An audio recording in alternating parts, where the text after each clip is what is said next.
You know that feeling when you realize your entire professional existence is worth less to your boss than a buy one, get one sandwich at a gas station?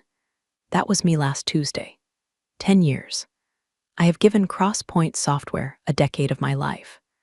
I have missed my niece's piano recitals to fix Gantt charts that Steve broke because he thought dependencies were optional. Have smoothed over client calls where Steve promised features that don't exist in this dimension or the next. I have essentially been the WD-40, keeping this rusty, squealing machine from seizing up since the Obama administration. And what was the grand celebration?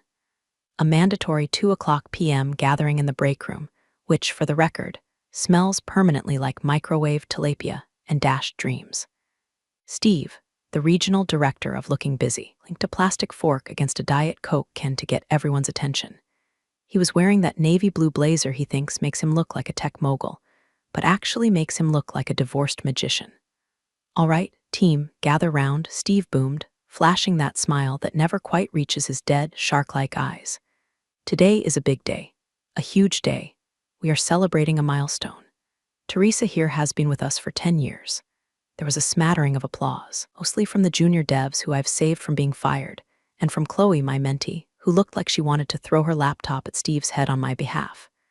10 years, Steve continued, putting a heavy hand on my shoulder. I flinched internally. That's loyalty, that's grit. And to show our appreciation for everything you do, Teresa, keeping the trains running, right? We got you a little something. He reached into his jacket pocket. I wasn't expecting a Rolex. I wasn't even expecting a bonus because Steve had been crying poverty about the department budget for 6 months. But I expected dignity, maybe a plaque, a handwritten note. He handed me a small, flimsy envelope. I opened it. It was a Starbucks gift card. I looked at the back, written in Sharpie in the amount box, $10, $1 per year. I looked up at Steve.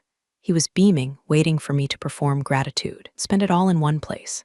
He chuckled, looking around the room for laughter. Nobody laughed. Even the HR rep looked at her shoes. "Thanks, Steve," I said. My voice was steady, but inside a bridge was burning. A massive structural suspension bridge made of patience was collapsing into a river of gasoline. "This is really something. Only the best for our MVP," he said, slapping my back before diving toward the sheet cake, generic vanilla slab that had congratulatoins sick written in runny blue icing. If you've ever had a boss make you feel like a piece of office furniture he's considering selling on Craigslist, do me a favor, hit that subscribe button and give this a like. It really helps the team. And honestly, it's the only validation I'm getting this week since my decade of service is apparently worth 2 lattes. Thanks, guys. I walked back to my desk, gift card burning a hole in my pocket. I didn't scream. I didn't flip a table. I'm a project coordinator. We don't make messes, we clean them up. But as I sat down, I saw an email notification flash on my screen. It was a company-wide blast. Subject: Important Announcement, Acquisition News. Crosspoint Software was being acquired by Helix Dynamics, a massive parent company. And the email stated that the transition team, led by a CEO named Adrian Lee, would be on site starting next week to evaluate operational efficiency and leadership redundancy. I looked at the $10 card next to my keyboard. Then I looked at the email. Steve came strolling past my cubicle, a piece of cake on a paper plate in one hand, his phone in the other. "Big news, huh, Teresa? Don't worry, I'll handle the transition. You just keep doing what you do. The paperwork off my desk so I can focus on the big picture with the new overlords." "Of course, Steve," I said. "I'll keep everything organized." He didn't hear the tone. He never does. He thinks I'm the office Roomba, quiet, automatic, and incapable of recording data. He's wrong. I opened my locked drawer. Inside wasn't snacks or gym clothes. It was a hard drive. See, for 10 years, Steve has been playing fast and loose with the budget. Client dinners that were actually his family vacations. Consulting fees paid to his brother-in-law for IT work that never happened. Executive lounge upgrades totaling $50,000 last quarter, while he denied our request for dual monitors. I had saved every invoice, every contradictory email, every approved expense report he thought was buried in the archives. I picked up the Starbucks card. $10, I whispered to the empty air, swiveled my chair to my monitors. I didn't open my current project. I opened a new folder and titled it, Transition Documentation Do Not Delete. Then I started dragging files. Steve thinks he bought my loyalty for $10. What he actually bought was a front row ticket to his own audit. The new CEO, Adrian Lee, has a reputation for cutting bloated middle management. Steve is about to find out just how bloated he really is. The game is on. Steve and I'm not playing for coffee anymore. The office energy shifted overnight. Monday morning smelled like fear and floor wax. With Adrian Lee and the Helix Dynamics transition team arriving in 3 days, Steve had entered a state of manic delusion I like to call the pig and the lipstick protocol. Suddenly, things that hadn't mattered for 5 years were emergencies. The dusty plants in the lobby, replaced. The flickering light in the hallway, fixed by a confused electrician. Steve seemingly pulled off the street. He was running around the office with the sweaty desperation of a man who forgot to study for a final exam that determines whether he keeps his house. Teresa, he barked at 8:15 a.m., looming over my cubicle divider. He smelled like aggressive cologne and anxiety sweat. I need you to pull the Q3 and Q4 project summaries and the efficiency metrics. We need to build a deck. A big deck. Something that screams world-class innovation. We have the summaries, Steve, I said, not looking up from my email. They're in the shared drive. The ones showing we're 15% over budget on the alpha rollout because of that vendor change you authorized. He twitched. Right, about that. We need to massage the narrative. The new CEO, Adrian, she's a numbers person, but she doesn't know the context. I need you to rework the slides. The vendor overages under R&D expansion or legacy system maintenance. I paused, my fingers hovering over the keyboard. You want me to reclassify cost overruns as research investments. It's all part of the same pot, Teresa. He laughed, a nervous, hacking sound. Don't get bogged down in the accounting weeds. Just make it look green. I need that deck by tomorrow morning. I have a vision meeting with Adrian's advance team. Sure, Steve, I said. Get right on that. I didn't say no. You never say no to a man like Steve when he's panicking. You say yes, and then you document the request. I spent the rest of the day building 2 slide decks. Deca was the truth.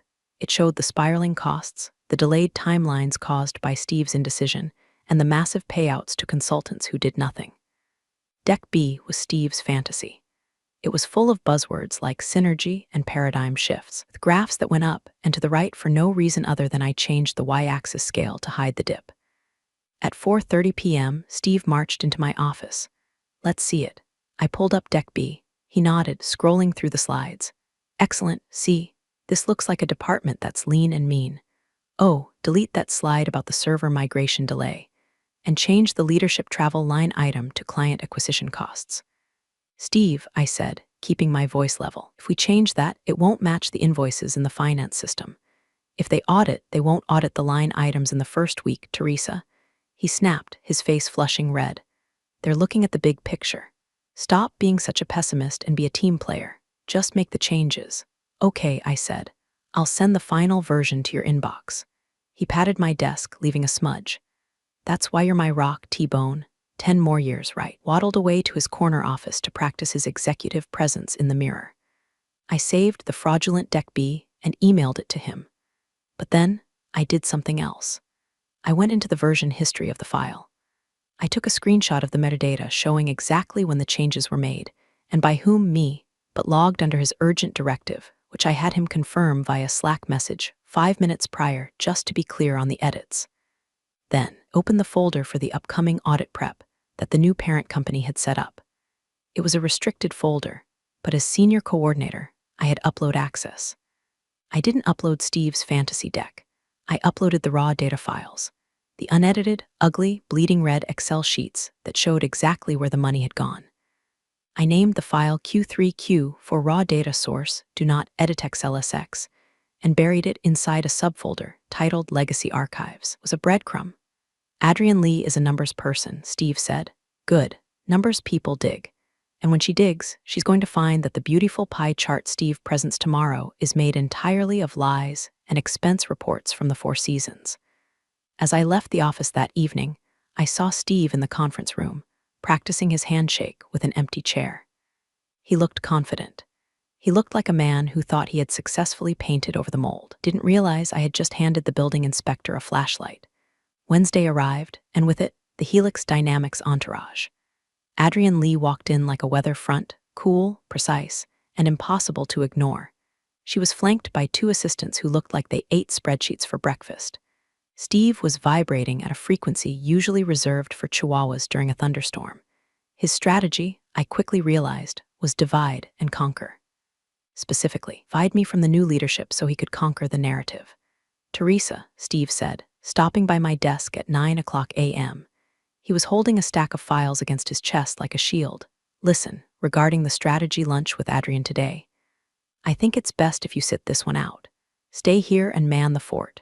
We don't want to overwhelm them with too many cooks in the kitchen, right? Plus, someone needs to make sure the printers don't jam. I'm the senior project coordinator. I built the strategy they were discussing. But sure, I'll watch the printers. Understood, Steve, I said, putting on my best compliant employee face. You handle the big picture. He looked relieved. Exactly. Oh, and if anyone asks, that delay on the Delta project?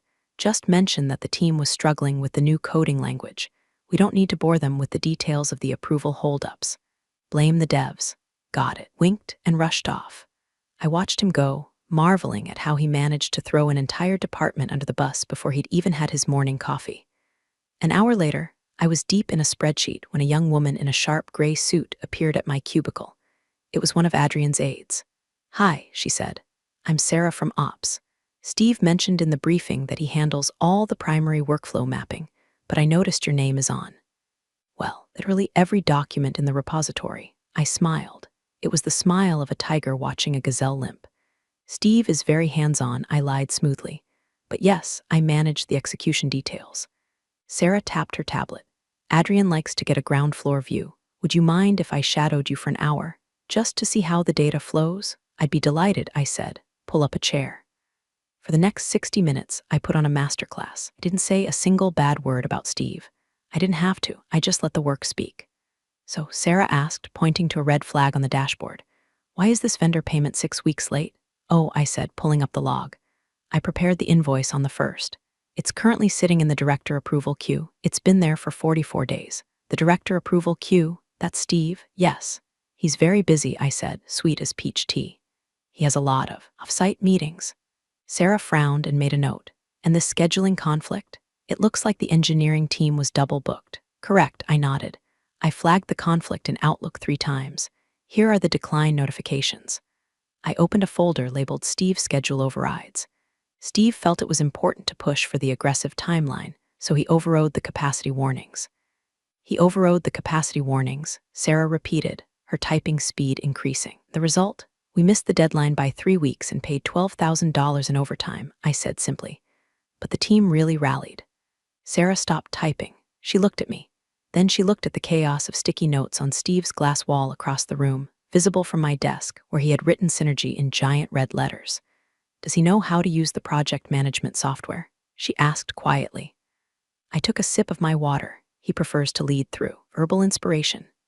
Sarah closed her tablet. That was eye-opening. "Thank you, Teresa. Anytime, Sarah. I'm just here to help." Later that afternoon, I walked past the conference room. Steve was standing at the head of the table, waving his arms, pointing at a slide that I knew for a fact contained made-up numbers. Adrian was sitting perfectly still, watching him. Then I saw her look down at her phone. Sarah had just sent her a message. Adrian read it, looked up at Steve. For the first time, her expression changed. It wasn't a smile. It was the look of a mechanic who just realized the used car they're looking at has sawdust in the transmission. Steve kept talking, oblivious. He thought he was charming the new boss. He didn't know that the printer lady had just handed over the keys to the crime scene. Thursday morning, the air in the office was thin. Adrian's team wasn't just observing anymore, they were auditing. Could hear the clicking of calculators from the conference room down the hall. Steve was sweating through his second shirt of the day. By 10 a.m., he called me into his office and shut the door. The blinds were drawn, which is never a good sign. "Teresa, sit," he said, pacing behind his desk. "We have a small hiccup. The finance team from Helix is asking for a breakdown of the external consulting budget." I knew exactly what he was talking about. Mean the contract with Apex Solutions? Right. Apex, Steve waved his hand dismissively. "Great guys, critical work." "Steve," I said, clasping my hands in my lap. "Apex is your brother-in-law's company. They invoice us $4,500 a month for IT optimization. We have an internal IT department. What exactly are they optimizing?" It's high-level strategy, Teresa. You wouldn't see it on the daily logs, he snapped, wiping his forehead with a fast food napkin. The point is the margins look lopsided. I need you to go into the expense report for Q3 and reallocate some of those costs. Spread them out. Put some under training, some under hardware. Just smooth it out so it doesn't look like a lump sum. He was asking me to commit fraud, plain and simple. He wanted me to launder his nepotism through the general ledger. I looked him in the eye. I can't do that, Steve. He stopped pacing. Excuse me? The expense codes are locked once the quarter closes. To change them now, I'd have to file a correction request with finance, and that flags an automatic review. If I move that money, it looks like I made the mistake. I am giving you a direct order. He slammed his hand on the desk. A bobblehead of himself, yes, he is one, wobbled aggressively. Figure it out. Adrian sees a $15,000 line item for consulting with no deliverables attached. She's going to ask questions I don't want to answer. I understand, I said calmly. But I won't touch the historical data. It's against compliance. Steve stared at me. He looked like he wanted to fire me on the spot. But he couldn't. He didn't know where the files were. He didn't know the passwords. He didn't know how to turn on the coffee machine without help. Fine, he hissed. I'll do it myself. I have admin access. You do, I agreed. You certainly do. He shooed me out of the office. I walked back to my desk and immediately opened my email. I drafted a message to myself, a timestamped note detailing the conversation, verbatim. 10:14 a.m. Steve requested reallocation of Apex Solutions funds. Request denied due to compliance violation. Then, I watched the system logs. At 10:30 a.m., modification alert popped up. Steve was in the ledger. He was clumsy. He moved $5,000 to employee education and $5,000 to software licensing. He thought he was hiding the trail. What he actually did was trigger a mismatch with the vendor tax IDs. You can't pay a software license fee to a company registered as a sole proprietorship for consulting services without the system throwing a red flag. I saw the flag appear on the back end. It was a silent alarm, blinking red in the finance database. I could have fixed it. I could have called finance and told them it was a coding error. That's what I would have done 2 years ago. That's what the loyal Teresa would have done. Instead, I took a sip of my lukewarm coffee and let it blink. 10 minutes later, I received an email from the Helix finance lead, copied to Adrian Lee. Subject, urgent discrepancy in Q3 ledger to Steve. From Helix Finance. Steve, just noticed a manual override on the ledger entries regarding Apex Solutions. The tax ID doesn't match the expense category. Can you explain why these funds were moved this morning? We are pulling the original invoices now. I looked over the partition. Steve was staring at his screen, his face the color of old oatmeal. He looked up and caught my eye. I didn't smile. I didn't frown. I just raised my $10 Starbucks card slightly, like a toast, took another sip. He scrambled to type a reply. I could almost hear his brain misfiring. He was about to lie to the people who sign his paycheck, and he had just left a digital fingerprint the size of a billboard. The trap wasn't set by me. It was set by his own greed. I just refused to disarm it. Steve was wounded, and a wounded animal bites. On Friday morning, the target wasn't me. He knew I was too dangerous now. Went for the weakest link in the chain, Chloe. Chloe is 24, brilliant, and terrifyingly anxious. She's the kind of employee who apologizes when you bump into her. I was in the break room getting water when I heard Steve's voice booming from the hallway. He had cornered Adrian and was gesturing wildly toward the open bullpen where Chloe sat. It's really a training issue, I heard Steve say, loud enough for half the floor to hear. Been trying to get the junior staff up to speed, but the GDPR compliance update, that dropped the ball. I delegated it to Chloe weeks ago and she just sat on it. It's unfortunate, but that's the talent pool we're working with. Adrian listened, her face unreadable. A GDPR miss is a serious liability, Steve. That's a 6-figure fine risk. I know, Steve sighed, acting the martyr. I'm cleaning it up now. But you know how it is. Can't micromanage everything. I walked back to my desk. Chloe was visibly shaking, tears welling up in her eyes. She looked at me. Teresa, he never told me. SHH, I said softy. Did he send you the request? No, he never said a word about GDPR. I thought legal handled that. Okay, I sat down. Do not cry. He wants you to cry. We don't cry, we forward. I opened my archives. I searched GDPR. I found it. 6 weeks ago. An email from legal sent to Steve marked high importance. Subject, Action required GDPR compliance update. Body, Steve, this needs your signature and review by the 15th. Do not delegate this to junior staff as it requires director-level authorization. Steve had opened the email, receipt confirmed. He had never replied. He had never forwarded it to Chloe. He had simply ignored it, probably because he was too busy planning his networking golf trip. I hit forward. I addressed it to Steve. I CC'd Adrian Lee. I CC'd the head of legal. I CC'd Chloe. Subject, GDPR compliance clarification on timeline. Steve, I believe there is some confusion regarding the GDPR delay discussed this morning. Please see the attached email thread from legal dated 6 weeks ago, explicitly stating that this task required director-level signature and was not to be delegated to junior staff. According to the server logs, this email was opened by you on the 12th, but no action was taken. Chloe does not have the clearance level to access these files, as per your own security protocol memo attached. I have the compliance forms ready for your signature now to mitigate the risk. Let me know when you are ready to sign. Best, Teresa. I hit send. Sound of the mouse click felt like a gavel banging. 3 minutes later, Steve's office door flew open. He stormed out, looking for me. But then he saw Adrian standing by Chloe's desk, reading something on her phone. Adrian looked up. She looked at Steve, then she looked at Chloe. Chloe, Adrian said, her voice surprisingly gentle. Don't worry about the compliance issue. It seems there was a communication error at the leadership level. Go grab a coffee. Steve froze in the middle of the hallway. He looked at me. I was typing away, looking incredibly busy. He marched over to my desk, lowering his voice to a hiss. You CC'd the CEO? Are you out of your mind? We keep this inside the family, Teresa. I finally looked up. Chloe is the family, Steve. You're just the landlord, and you're neglecting the property. You're playing a dangerous game, he spat, his face purple.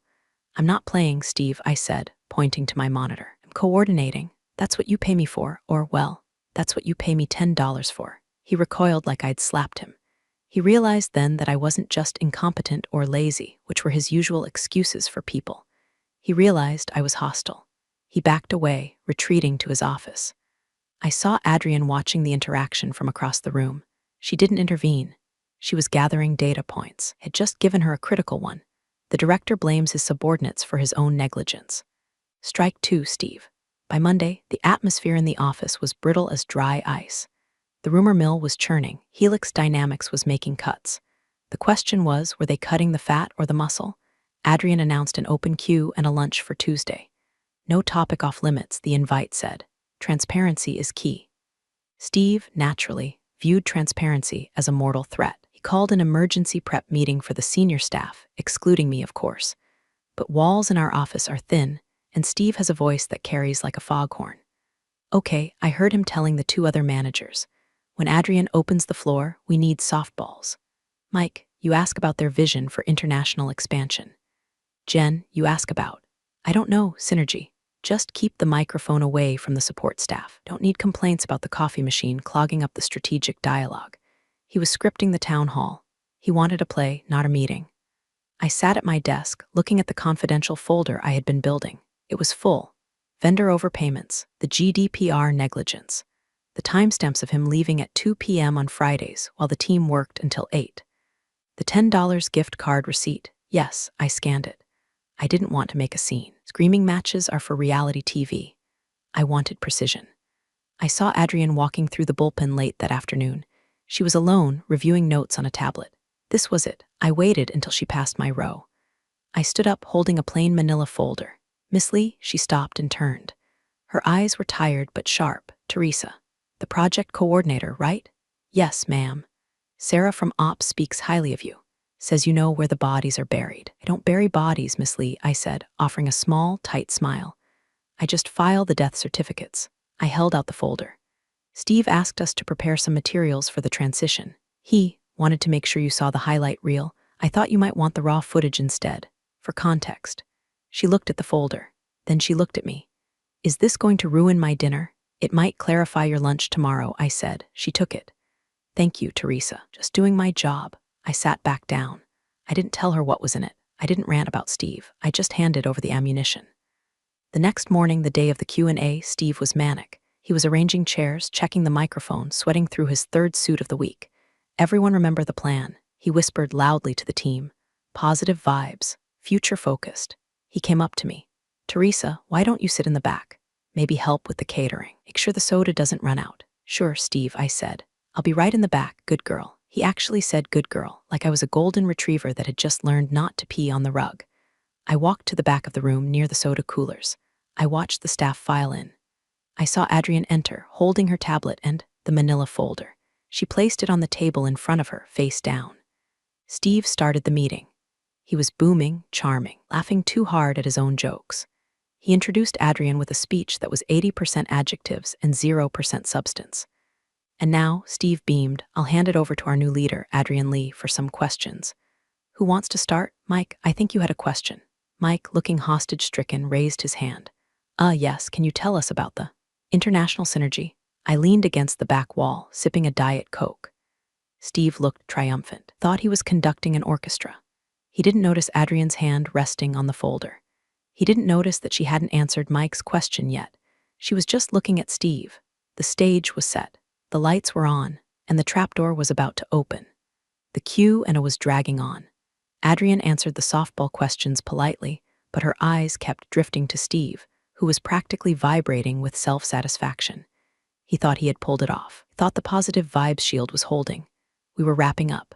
People were starting to eye the sandwich platters. One last thing, Steve announced, stepping back to the microphone.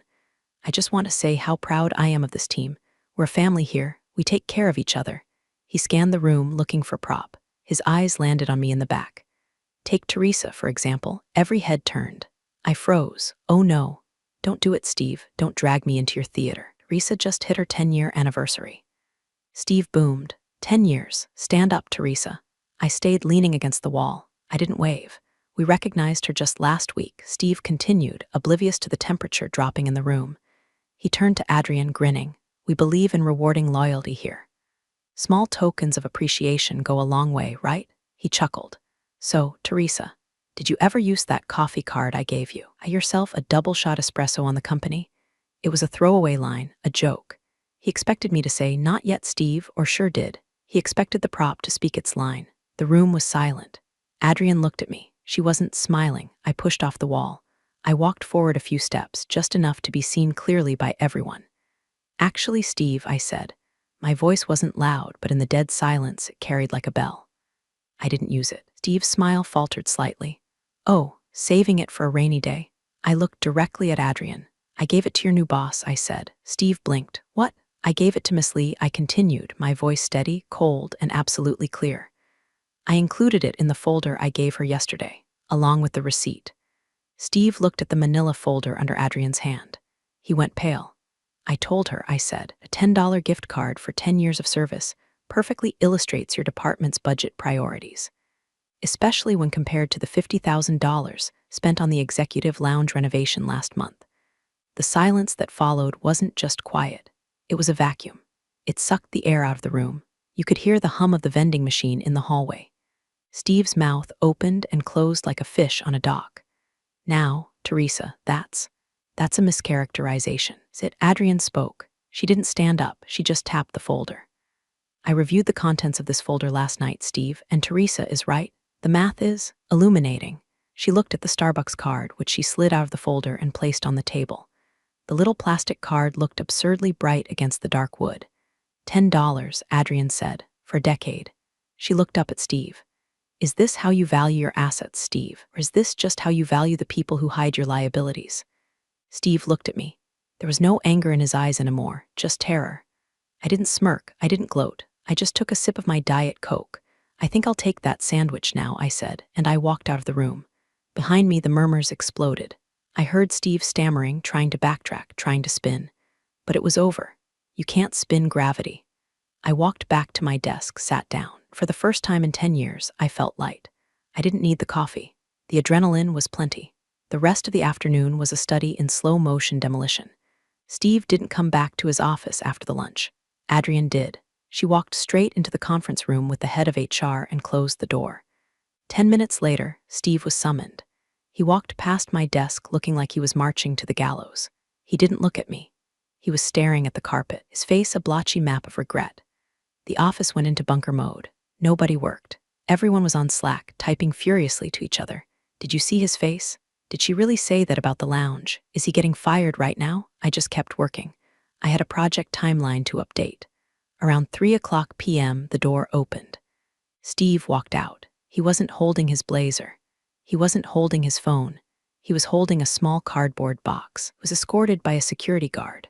Not dragged, not shoved. Just supervised. He stopped at his office door. The guard stood behind him while he packed his personal items. The bobblehead, a framed photo of himself golfing, a stress ball. He tried to log into his computer. Access denied, the screen beeped. He tried again. Access denied. He looked around the room. He looked at the team he had bullied, gaslighted, and ignored. Nobody made eye contact. Chloe was intensely studying a blank piece of paper. Mike was staring at the ceiling. Then he looked at me. I was the only one looking back. I didn't wave. I didn't flip him off. I just nodded. Acknowledgement. Goodbye, Steve. He grabbed his box and walked to the elevator. The doors closed. The ding of the elevator was the loudest sound I'd ever heard. 5 minutes later, an email hit everyone's inbox. From Adrian Lee, subject, Leadership Update Team, effective immediately. Steve is no longer with Crosspoint Software. We thank him for his contributions. During this transition period, all project approvals and operational questions should be directed to the transition team. Please continue your good work. Contributions, I whispered. Corporate speak for the mess he left behind. Sarah, Adrian's aide, appeared at my desk. Teresa, Adrian would like to see you. In Steve's, excuse me, in the director's office. I stood up. My legs felt a little shaky, but I smoothed my skirt. I walked into the corner office. It still smelled like Steve's cologne, but the desk was bare. The sticky notes were gone. The synergy writing on the glass wall seemed pathetic now. Adrian was standing by the window, looking out at the parking lot. He's gone, she said, not turning around. I saw, I said. She turned. She looked tired. I went through the raw data you provided. The files in the legacy folder. Mails you forwarded. She paused. It's a disaster, Teresa. The budget is a fiction. The timelines are hallucinations. He was running a Ponzi scheme with company time. I know, I said. I've been trying to patch the leaks with duct tape for 5 years. Why didn't you leave, she asked. Someone with your documentation skills, you could have gone anywhere. I liked the work, I said honestly. I liked the team. I liked the clients. I just didn't like the obstruction. Adrian nodded. She sat on the edge of the desk, Steve's desk. Well, the obstruction is gone, but the mess remains. She looked at me intensely. I'm going to be honest. Usually in an acquisition like this, when a department is this mismanaged, we gut it. We fire the leadership, we lay off the support staff, and we start over. My heart sank. Was this it? Was I going down with the ship I just torpedoed? But she continued, you didn't let the ship sink. You kept the records, protected the junior staff. You kept the clients happy despite the chaos. She picked up something from the desk. It was the Starbucks card. She slid it across the mahogany surface toward me. I can't cash this, she said. It's unethical for me to accept gifts from employees. I looked at the card, but she said, a small smile finally touching her lips. I can offer a trade. A trade? I asked. I need an interim director, Adrian said. Someone who knows where the bodies are buried, and more importantly, how to exhume them and give them a proper burial so we can move on. I need someone to clean up this mess. Officially, with the authority to actually do it. I stared at her. You want me to take Steve's job? I want you to take the job Steve should have been doing, she corrected. We'll do a 6-month trial. Title bump. Salary adjustment, significant adjustment. A mandate to restructure the team as you see fit. She gestured to the glass wall, looking out at the bullpen. Chloe needs a mentor, not a scapegoat. The engineers need a schedule that obeys the laws of physics. The company needs the truth. She looked back at me. Do you want it? I looked at the empty chair behind the desk. I thought about the 10 years of late nights, the missed recitals, the gaslighting, the $10 card. I thought about the feeling of silencing the room yesterday. I have one condition, I said. Adrian raised an eyebrow. Negotiating already? Good. No appreciation parties with grocery store cake, I said, and no gift cards. If the team does well, we pay them. If they work late, we pay them. We treat them like adults, not campers. Adrian smiled, a real one this time. She extended her hand. Deal, no gift cards, just the work. I shook her hand. It was firm. I'll start with the GDPR compliance, I said, and I'm canceling the contract with Apex Solutions within the hour. Music to my ears, she said. The office is yours, Teresa. I walked out of the office. Sarah was waiting outside. How did it go? We have some work to do, I said. Come by my desk in 10. We're going to audit the vendor list. I walked back to my cubicle, my old cubicle, to pack up. Saw the $10 Starbucks card sitting on my keyboard where I had left it. I picked it up. I walked over to the break room. Chloe was there making tea. She looked nervous. Is everything okay? She asked. With Steve gone, are we all in trouble? No, I said. We're fine. Better than fine. I held out the card. Here, I said, go get yourself a coffee. A venti. Put whatever sugary syrup you want in it. Really? But wasn't this your anniversary gift? It's not a gift, I said. It's a relic from a previous administration. She took it, smiling. Thanks, Teresa. You're the best. Get back to work, Chloe, I said gently. We have a department to rebuild. I walked back toward the corner office. I peeled the Synergy sticky note off the glass wall and crumpled it into a ball. I tossed it into the trash can. It landed perfectly, nothing but net. I sat down in the big chair. It was comfortable. I opened my email. To all staff from Teresa, interim director subject, next steps. I started typing. The bridge didn't burn down, I just burned the toll booth, and now traffic was finally moving. So that's how I turned a $10 insult into a promotion and ousted the king of incompetence. Moral of the story, keep your receipts, document everything, and never, ever underestimate the woman who knows the passwords. Cheers. Well, that was a ride. People never stop surprising me. Appreciate you sticking around to the end.